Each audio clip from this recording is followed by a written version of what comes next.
Welcome to another Intermediate Algebra video. In this video, we'll continue working with rational expressions. So our objectives for this video will be to solve equations containing rational expressions for a specified variable. We've solved them for a number, now we're going to look at solving for a specific variable. And then we'll also solve work problems, which are an application of rational expression problems. So the notes, when we're solving for a specific variable, you'll solve as usual. You'll use those same steps that we've used before. Find an LCD, convert each fraction to have that LCD, multiply by that LCD, both sides of the equation to cancel out denominators, solve, and then check the solutions. So you'll solve as normal, except that you don't need to check for an extraneous solution. When we don't get a numerical value, a single numerical value, you don't need to plug it back into the denominator. It's possible to do so, but it would be really complicated. So you don't need to worry about plugging that in. And the extraneous isn't always guaranteed to exist based on the numbers. So you don't need to check for that for these problems. All right, so here are our first couple of problems to go through. They look similar to solving for a numeric value, except that we have more variables involved. So the first one is to solve for x. We have 1 over x plus 1 over y equals 1 over z. So the first step would still be to identify an LCD. Our ultimate goal is to end up with something that looks like this. X equals blah, blah, blah. Previously, it may have been a number. Now we'll have an expression. So based on our denominators of x, y, and z, they're all different. They have nothing in common. So our LCD has to be all of them, x, y, z. Then we want to convert each fraction to have that common denominator. The first fraction is missing the yz, so multiply that in top and bottom, giving us 1yz, or just yz. The second fraction is missing x and z, so that's what we multiply in top and bottom, giving us 1xz, or just xz. And the last fraction is missing the x and the y, so multiply that in top and bottom, giving us xy. Then multiply both sides of the equation by that common denominator, so that each denominator can cancel out, leaving us with just the numerators. Then solve. So our goal is to get x equals everything else. If we were solving and had numbers involved here, we would get all the x terms on one side. There's no second power here, so there won't be any factoring. We'd get all the x terms on one side. So let's do that.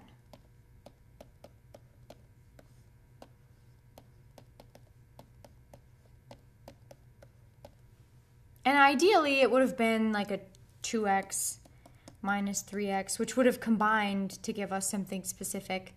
But here they don't actually combine. So we won't have to use factoring in the trinomial sense, but we will have to do a little bit of greatest common factoring. Ultimately, we want just x. So we don't want xy, we don't want xz. If we take x, if we pull x out of each of those terms, factor it out, we'll be left with y minus z. It's tempting at this stage to say, well, just divide by a y and then do another operation where we divide by z. But it has to be multiplication in order for you to divide. And now we have something x times something else, y minus z. So now we can divide both sides to get x by itself by y minus z, which leaves us with, let's write it over here, x equals yz over y minus z.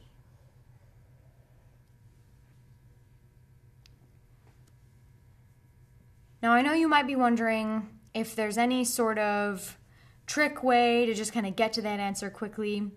And the answer is not really. Each of these problems are very different. They can be very different. So if you taxed yourself with coming up with tricks for each one of them, you'd go crazy. All right, so there's the first one. The second one, we are solving for, oh, look, I missed the subscript. We're solving for F1. This is what we're solving for. If we were solving for F, the problem would be done. Okay, so we want F1 by itself. Now, it can be tricky to look at this problem because you might think that each of those is an operation, each of these numbers that we see, but they're just subscripts. They're basically saying this is a different variable. You can change each F1 to say X, each F2 to say Y if you want to, and say that you're solving for X. It doesn't mean that they're the same variable. It's sort of like maybe within our information, this is the first count of something happening, the second count of something happening. So they represent different information, just in the variables are formatted different. Okay, so ultimately we want F1 by itself. We have it in more than one location. So we can use our same strategy, find an LCD, convert, multiply by that LCD, solve, go from there. So what's the denominator on our left-hand side of the equation where we have just F? If we don't see a denominator, then it's an implied 1. So that makes our LCD coming from 1 and F1 plus F2, so F1 plus F2 it is. Easy enough. So the second fraction already has that. The first fraction needs the whole thing, F1 plus F2. So multiply that in top and bottom, giving us F times F1 plus F2. The next step is to multiply both sides of the equation by that LCD. Oh, that's right, F1 plus F2. Which causes each denominator to cancel out, leaving us with just the numerators, F times F1 plus F2 equals F1, F2. Now, we've seen how to do this before. We're looking to solve for F1. It's in more than one spot. It's very tempting to say, hey, just divide this side by F2, but F1 can't be a part of the answer. So let's distribute. We get F, F1 plus F, F2 equals F1, F2. And we'll use the same strategy we used on the previous problem, which is to get all of the variable we want on one side, in this case the F1s, factor or pull out that F1, and then divide by the remaining piece. So I'm going to subtract F1 from both sides, so that I have both F1 terms on the right-hand side. You could go the other route if you want to. You'd have 0, it'd be a little bit more moving around, which would leave F2 equals F1, F2 minus F1. Remember, these are each different variables. F is a variable. Here it is, here it is. F1 is a variable. Here it is, here it is. F2, a variable in two different spots. So now that we have both F1s, or all the F1s, on one side, we can factor it out. If we pull that out of each term, we're left with F2 minus F. And then finally, we want this by itself. It's being multiplied by F2 minus F, so we'll divide both sides by F2 minus F. And that gives us our answer. F1 equals F2 over F2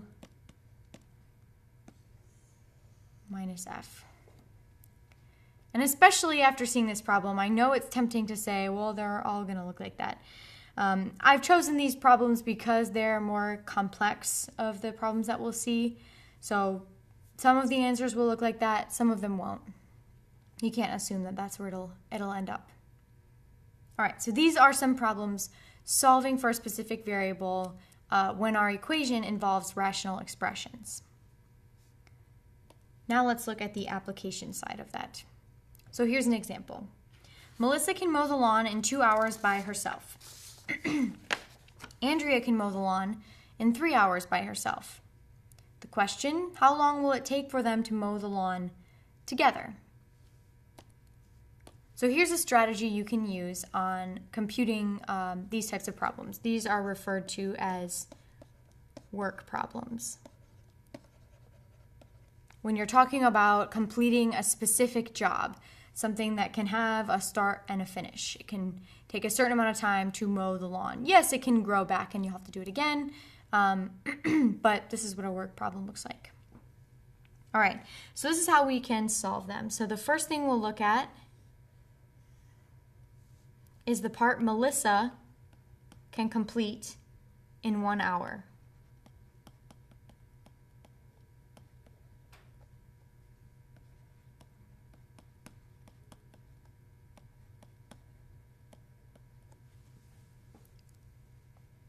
So if Melissa can mow the lawn in 2 hours, how much of the job will she get done in 1 hour? 2 hours to do the whole thing. In 1 hour, she'll get half the job done. Okay? No, that's good. We'll add that to the part Andrea can complete in 1 hour.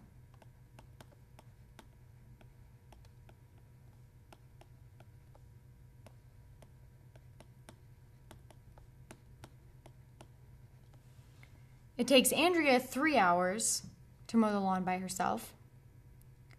So how long will it take for her, or how much can she get done in 1 hour? If it takes 3 hours for the whole thing in 1 hour, she'll complete 1/3 of the job. And this is set equal to the part they can complete together in 1 hour.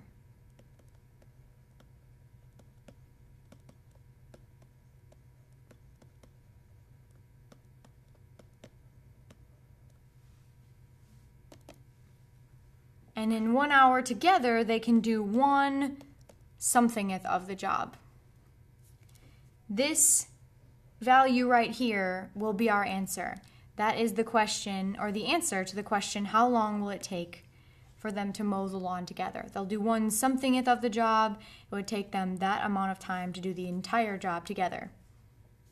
So big picture, the equation we want to solve is 1/2 plus 1/3 equals 1/x. Well, we've seen how to solve this before. Find an LCD. That LCD would be 6x. Convert each fraction to have that LCD.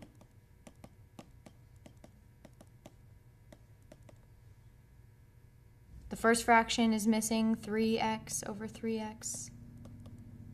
The second is missing 2x over 2x. And the last is missing a 6. Then multiply both sides by that LCD to cancel all denominators out. I'm going to slide it over here now, which leaves us with 3x plus 2x equals 6.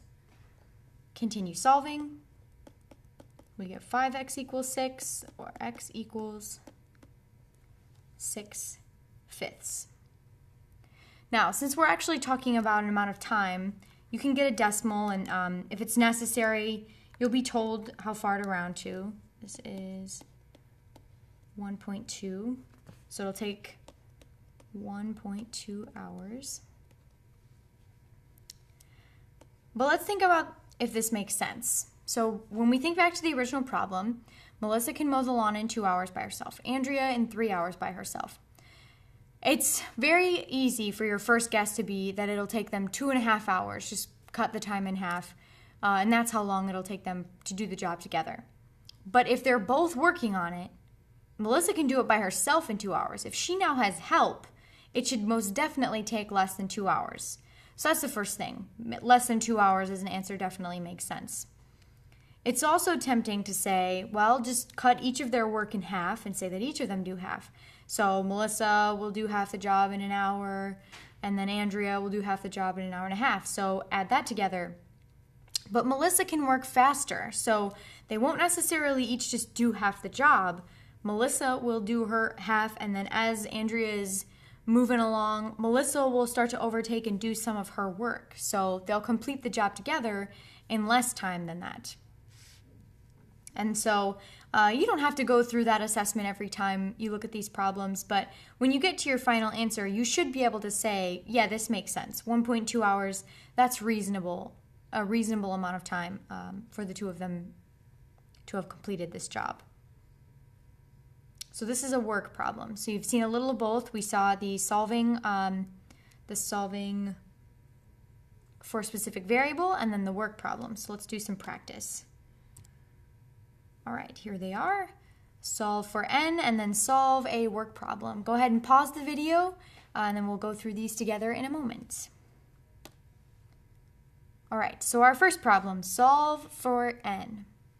You may have a different way of going through this problem, and that's fine, but I'm going to go through it the same way that we've been going through these problems, which is to identify an LCD, convert, get rid of denominators, solve from there. So our current denominators are 2 and 1, which means our LCD is 2. So the only thing the fraction on the left is missing is a 2 over 2, leaving 2s over 2. The second fraction already has that denominator that we want. Then multiply both sides by 2 to get rid of that denominator on both sides. We have 2s equals n times the quantity a plus l. Our goal is to solve for n. Here's n. So you could distribute, but in this case we want n equals everything else.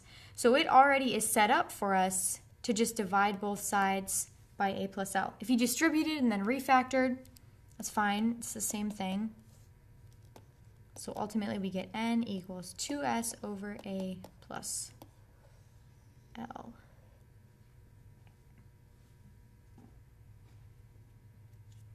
All right, so there's our solving for a specified variable problem. Now let's look at the work problem. If Sarah can complete the job in 5 hours, and Sarah and Jeremy together can complete the job in 2 hours, how long will it take Jeremy to do the job on his own? The setup for a work problem is the same in every case, whether it's one person, whether it's 2, 3, 4, 5, 100 people, it's always person A plus person B plus person C plus person C is equal to the amount they can do together.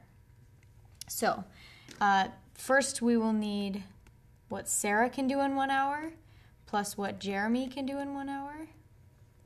And that'll be equal to what Sarah and Jeremy together can do in 1 hour. So Sarah on her own does the job in 5 hours. So in 1 hour, she would do 1/5 of the job. Jeremy, we don't know how long it would take him to do the job on his own. So Jeremy is where the variable will remain, 1 over x. And then we have information for their work together. In 1 hour, they can do 1/2 of the job if it takes them 2 hours. And you might be wondering, will the amount of time always just be the denominator with a numerator of 1? Yeah, the answer is yes. That's the setup of these work problems. So take yourself out of word problem land. This is the equation you're solving. Identify an LCD for 5x and 2. It'll be 10x.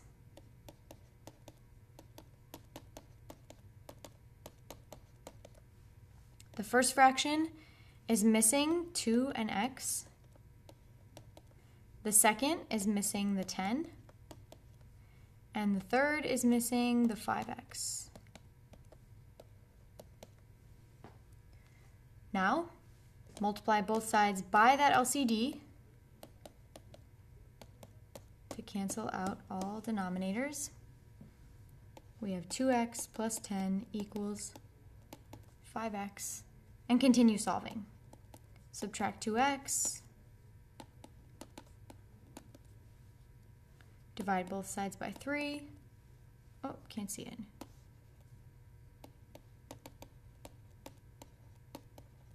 we get x equals 10/3, which as a decimal,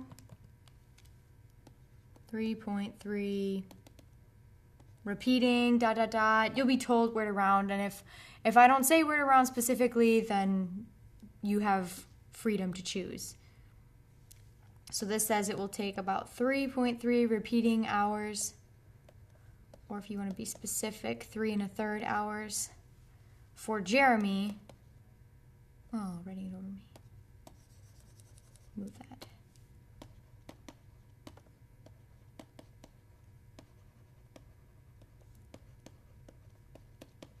For Jeremy on his own. And let's think about if that makes sense. Sarah takes 5 hours. Together, it takes them 2 hours. So if Jeremy's on his own, it should definitely take longer than 2 hours. It's difficult to judge if it'll be longer or shorter than Sarah. You can sort of look at cutting it in half and maybe see that it'll take him a little bit less time than her, but I would just ask you to make the general assessment of, is it more than if they work together? You won't see any problems where one person slows the other person down. Someone is contributing, each person's contributing in every work problem that you'll see. So with these work problems, be aware, you'll be setting it up 1 over the denominator being the amount of time each individual person can do the job, and set equal to 1 over the amount it takes for them to do the job together, whether it's 2 to infinity people. Add together individual work, set equal to combined together work. All right, so that completes our look at solving for a specified variable and solving an application work problem on these types of problems. I will see you soon for another video.